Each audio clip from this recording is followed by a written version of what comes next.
Hey, welcome back. I'm Dennis Ilstra and this is Getting in the Game.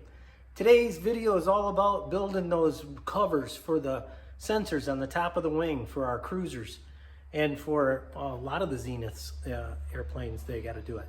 I've seen videos on how to do it, and believe it or not, that's what I ended up going with. So thanks, Mark.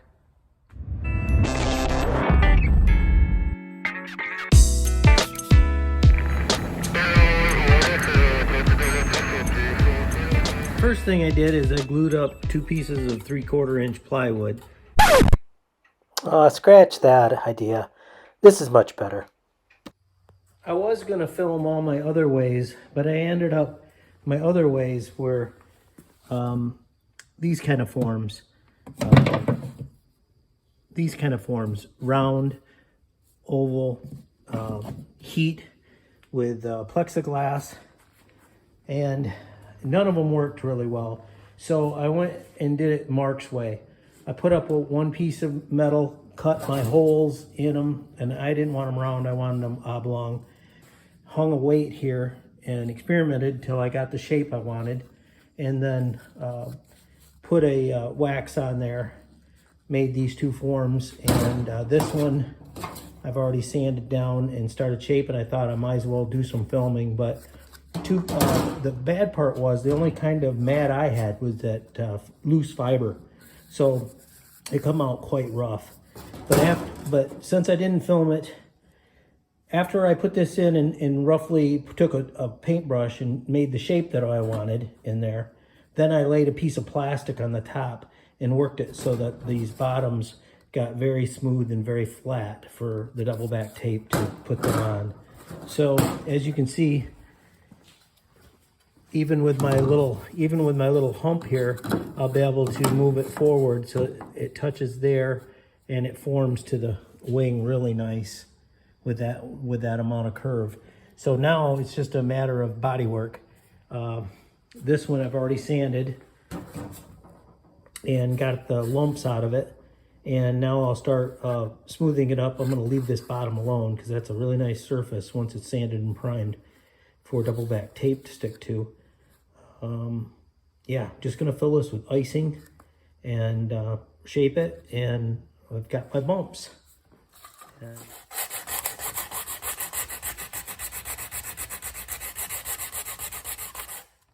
Thanks to Mark for the idea, because look how nice that fits the shape. Yeah, down here you can see the shape better. No vacuum forming here, so the next thing I got to do is these bubbles that are close to the top, pick them all out so I can fill them with icing, or else they could show their ugly head later. That one's a long ways under.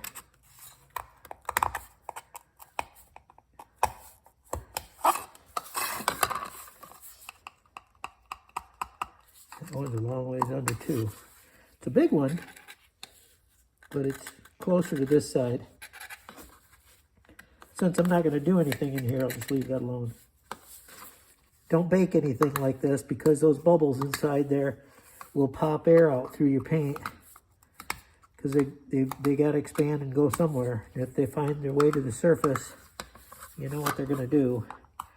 So don't try to microwave them, or maybe you could microwave them and get them out, but just let it air dry.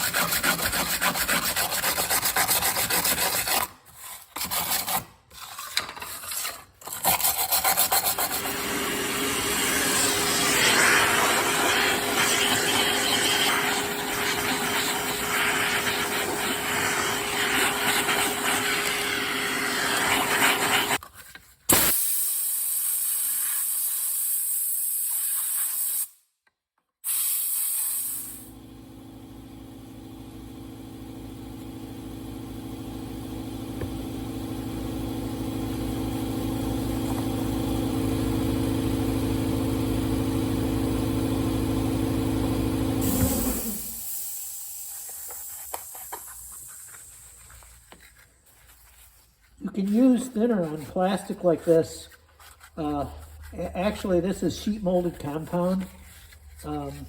It's fiberglass, but the product itself I use because I seem to tolerate it better, is SMC fiberglass resin is what I used on these. And sheet molded compound is the more modern version of fiberglass on cars nowadays.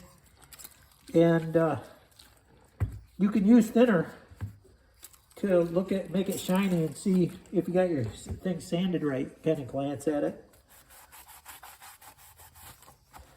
I get it dry right away.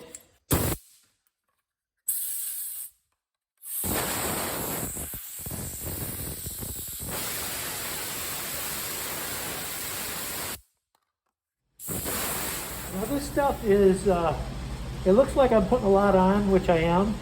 The most important part is working it down inside those holes. But this stuff sands so delightfully nice that you don't mind putting a little extra on.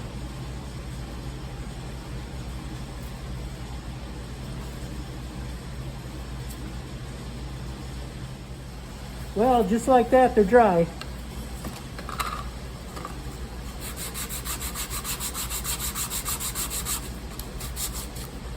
Okay, it doesn't sand as easy as I remember.